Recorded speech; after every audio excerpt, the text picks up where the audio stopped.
Welcome to the 7th round of the Rapid Tournament in Switzerland. Now we are facing a very strong opponent who is rated around 2150. We started game and I opened with my usual e4. He thought for a moment and respond with French defense, e6. I'm thinking between two lines to go, d3 and normal d4, but I pick d4, d5, advanced line, c5, c3, knight c6, knight f3, and after bishop d7, I pick this interesting sideline j3. So this is something that Hans Niemann used to play a lot online, of course. He's not playing this over the board. But with this move, we just kind of want to get a game here and ask black what he wants to play. The main point is, if he goes something like knight g7, we'll play here the move bishop to h3, and if they go knight f5, we're gonna simply take this knight, they take back, and then later we are going to castle, followed by, let's say they take here. Usually what they do is take here, we take back, then we go knight c3, knight e2, reroute on the other side, and get some stability in the game. I won very beautiful standard game here recently, this summer, where my opponent played this knight g7 and knight f5. We got into that structure, and to be honest with you, my position was amazing. Also, I have one blitz game against Grandmaster in the previous blitz tournament where he played the move queen e5, but in blitz, you don't have so much time to think generally, and here already there is option for d takes c5 followed by b4 because bishop cannot retake on c5. But I remember that I played a3 here, which is also interesting move because you want to play b4. So if c takes, the point is b4, which actually happened in that blitz game. But the best move here is knight takes d4. And after knight takes, c takes, b4, and I don't know, queen b6, takes an a5, we gonna simply achieve same position in this one. But here the difference is after b5, after a5, there is b5. And also this knight is better than this knight on c6. I mean, provides more stability, and white is generally more safe. So this move seems like a waste of time move, but also contains this nice idea of bishop h3. And later on, generally, after g3, like there is some games that they could play knight g7, knight g6. The point is to go here, here, and then to push this pawn all the way to h5 with a press on e6 also. And usually, since the motive in French is to push f6, this bishop is kind of pressing that pawn. They played queen b6, I played directly a3. So I want to play next move b4. If they don't play, of course, that's the reason why they played a5. It's logical move.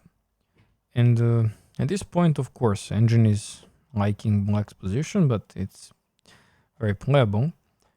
Now what is strong is the move a4, because you're gaining the square on b5. Later on your knight will come there maybe, on b5, and could be dangerous for black since he has this problem on dark squares. While on the other side, knight b4 is very well controlled by the knight, so I don't have problem with that. We'll play a4 here, that's what I did in the game, and now I have pure stability. I'm also going to castle short. Now playing the bishop h3 doesn't make sense because already there is many things open on the queen side, so I'll put my bishop on e2, and okay, that's the point. I kind of wasted the move in the opening, which is not the best, but could confuse my opponent. You can notice that my opponent spent like 2 minutes on this g3 move, which is already benefit for me. In the endgame later, you will notice that he was very long time all the time, and if he had that 2 minutes additionally, he would maybe be able to press me more. So stay tuned to see the endgame in this one. He played rook c8, very understandable move, staying flexible, because if he plays here knight g7, I can directly take on c5, and after queen takes c5, they're already in the problem, like bishop e3 is, forcing them to go d4, where we can see the queen is actually trapped now, so that's why d4 is the only move. So knight g7 is not possible. Bishop e7 looks logical, but this kind of blocks the knight. So their preference is to, take, and then later did the development. Here, most probably I'm just playing knight a3 or bishop b5 or something. I want a castle, and white feels very comfortable. But rook c8 is better move because staying flexible with these two pieces, and also anyway providing the rook on a better line. So that's kind of the main point for black in all these French structures. Keeping the king in the center, not prioritizing the development of these two pieces, and completely focus on the queen side. I played bishop e2, and with that point I'm telling my opponent I want to go castle, where I want quickly actually to try to focus on punishment with this square and b5, so kind of going here and here, but I want a castle first to provide safety for my king. So now sort of counterplays are something like f6, of course, trying to get this knight out, but we can simply ignore that pawn when it appears on f6, because why would we develop his knight with tempo here? That's not what we want there. Also, they can take, and then play this check where we can position the bishop on d2, trade this bishop, why not? Because usually dark square bishop on the white side is the one being behind the pawns and not have good coordination.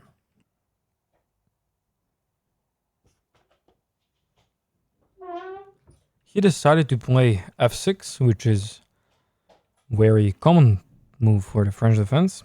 Now, as I mentioned, if we take here, they'll take back with knight, and okay, then we can focus on this pawn, and now this setup with g3 makes sense against these pawns in the middle, because it's also supporting the f4 square for the bishop, and this bishop actually would like to stay here now, maybe, because it will provide better pressure on these two pawns. So that's why maybe I don't want to take yet here. I want to stay more flexible. Maybe I can do it later, but staying flexible here is key thing, being patient. I can play bishop f4. I don't really need to defend this pawn here because it's always protected by this pawn, and I don't really mind seeing this on the board like f takes and d takes, because then later anyway knight cannot come out and they will still waste a lot of time. So practically speaking, I just went castles here, and if now like take here, I take back, now still they can get out, and maybe looks like we destroy the structure, but this is actually favorable thing for white here. Why, for example, let's say they go knight j7, you play rook e1, typical for these structures to always keep eye on this pawn. Let's say they go knight j6, and okay, here, maybe you go knight a3, like trying to maybe get here and then get on the d6 square. Let's say they play bishop e7, and now since you have a bad bishop here blocking your rook, you can play bishop d3. By the way, they couldn't take here because simply after this everything is collapsing after bishop b5. Like moving the knight back will result into some, rook takes e6 ideas, depends where they move. Okay, there is queen that we cannot take directly, but, since bishop is pinned, they have problem with that. And that's the whole point. We just want to open up this line and go for kingside attack. So when I castled, they played bishop e7, and that's totally understandable because they don't want to trade here and make our pawn on e5 even stronger. That's pawn really annoying, even though it looks like a potential weakness for the endgame in the future. It's really, really strong, and it's being protected by, many pieces at the same time, or rook, knight, and maybe even with the bishop later. On the other side, opening the c line could only benefit white. I played rook e1 as the main point of trying to get something on the open e line. So, as I mentioned, if they take, we take back with a pawn still. If we manage to reroute our bishop, then at that point we can maybe think of taking on f6 if they keep the pawn there, and then put a pressure on e6. And now surprisingly f5 move, which I know it's bad move and it's mistake, simply because it's closing and now white has more space. So instead of relying on the counterplay and keeping the pawn there, they advanced, and now the e6 becomes weakness. So now I just went knight to a3, didn't want to spend so much time here. Now he will see in a short time that he made a very big mistake pushing this pawn, simply because he doesn't have any more counterplay of taking here and, playing on that pawn later. Also, knight cannot develop anymore, and there is a problem with space. So we are keeping pieces on the board, we are keeping tension just because we have space advantage. They took on d4. This makes sense. They're trying to do something on the c line. I simply take back with my pawn.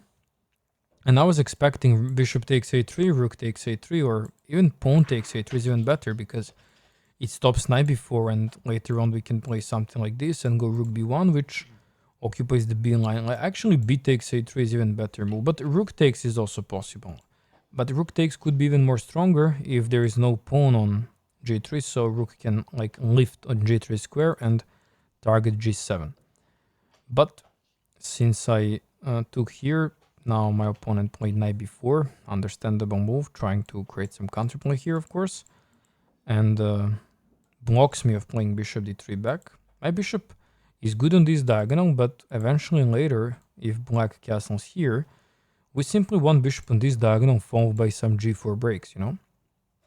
That's something what is like preference for white here. So this knight is annoying, but currently now they are not threatening anything with that knight.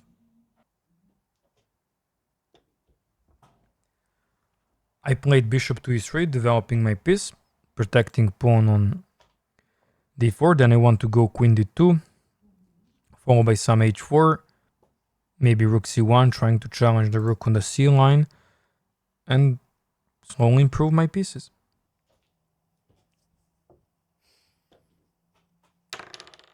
Surprisingly, my opponent brought the queen back to d8, which I didn't expect it, but the key idea of that is to go maybe something like g5. That's the plan.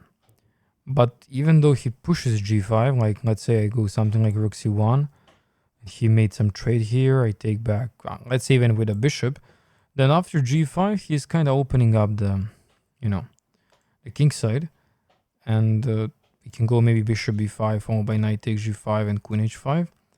But I just didn't want to allow anything of that and play h4, so I'm relying on practical advantage since he is 2 minutes on clock.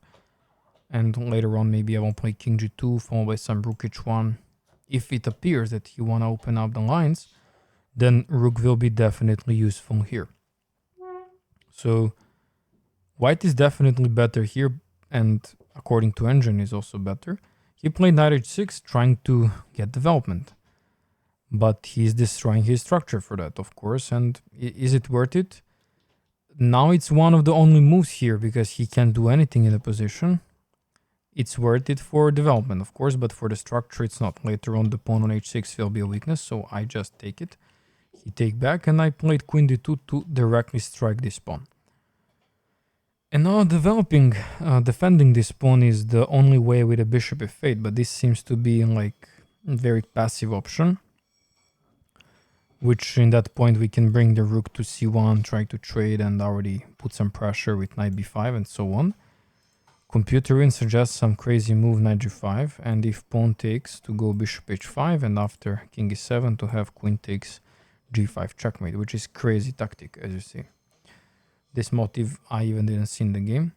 So that's if they protect with a bishop, and I think they don't have time to protect that with a bishop. It seems like it's possible, but it's very, very passive because bishop h5 usually appears like a big threat. That's why they castled, ignoring that pawn completely. But okay, pawn is a pawn, right? So why not to take the pawn on h6? Also, after eliminating the pawn, we are putting the pressure on e6, and not just that, there is also pressure on h7. So threats of knight g5, king g2, and rook h1 appears because whenever they trade, we can take back with pawn and creates checkmate threats here. So now my opponent is under the minute, which is benefit for me. Like usually in these complicated tactical moments, that's your preference, to put your opponent under time pressure if you have chance for that. That's why I play this opening, to confuse him. And imagine the blitz game, how this would be in the blitz game. That they have always these practical problems. So now my opponent is looking for some simplification. He is under 30 seconds, so that's already huge benefit for white. Like trading the pieces here is also leading to better endgame for white, so he has to be careful how he trades. He gave me the fork on c2, of course I can take it, but I'm thinking here about some sort of exchange sacrifice if that appears here. Like, can I just let him take my rook? But I should not look at that at all. Like, I should autopilot here the move knight takes c2 to not waste time, to not give him time to think and find some strategy. So he took back, and I played bishop d3. That was my original plan. So now the rook has to move. He decided to take the pawn, and I'm going to challenge that active rook for my passive. He traded, I traded back. Now pawn on b7 is hanging, so defending that pawn with bishop c6 loses the pawn on c8. Defend it with queen c8, loses the track of later knight g5 and generally the king side. And we do have some moves like a rook c1 then. So he decided to play bishop c8, which is, interesting move. Defends both pawns at the same time, but it's very passive. So now this is terrible on bishop, of course, and white should not look for simplification here at all. His pawns are generally equal, but he can lose the track over the queen side if he loses the a4 pawn later. Like, if this pawn appears to stay on a3, like black is definitely and could be better here. So now what I'm looking at is the move g4. Like, what can I do with that one? Of course, they cannot take because of queen h7. So on g4, I saw like the defense could be rook f7 or trying to, bring the queen to f7. But he decided to go for rook f7 directly and opening the way for queen f8. So he's looking for the queen trade. Now, if we play something like g5, there is a little problem here because later we do have even a problem of bringing the queen back to the game because knight is blocking, and here, if they manage to reroute the bishops, my queen could be trapped. So I cannot really go for the g5. That's a little bit risky move. I decided to take and eliminate pawn on f5, thinking that g-line could help me for the checkmate ideas. He took back with a pawn, and he's 15 seconds, so he's playing very fast now. Doesn't have so much time for calculation. That's why I'm looking to complicate. And this is the good example of not playing on your opponent's time. Yeah, it gives your opponent's time to think, but now your opponent is more focused, and you cannot find better plan than him if you're playing fast also, because he's focused more to survive the position. So that's why you should be stable, think, and focus on your development. I play king h2, trying to bring the rook to the game on g1. He played rook g7, which is understandable defending move. This bishop seems to be very passive, but they're a great defender. Like, bishop stops knight g5, attacks the h4 pawn.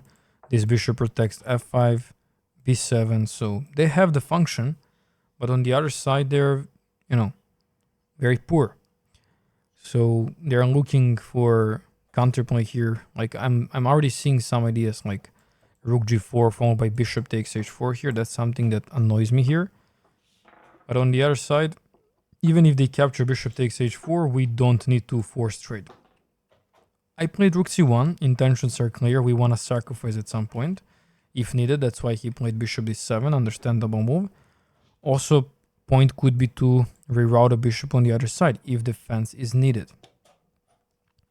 Now here I played e6 to attack this bishop, forcing him to move somewhere. He decided to take the pawn, and now maybe it's time to get some sort of compensation for that pawn. So we sacrifice 2 pawns now, and seems like black is having 2 passers.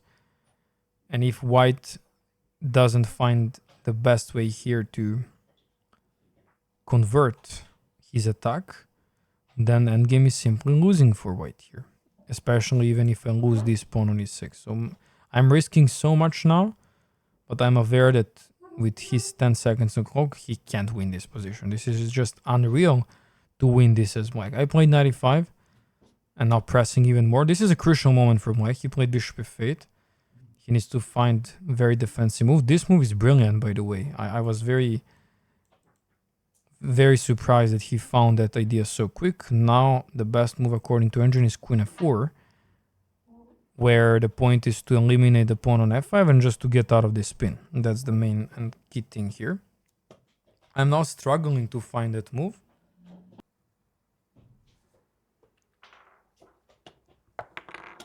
And I made mistake by playing queen h5. This now gives advantage to black. He played bishop to e8.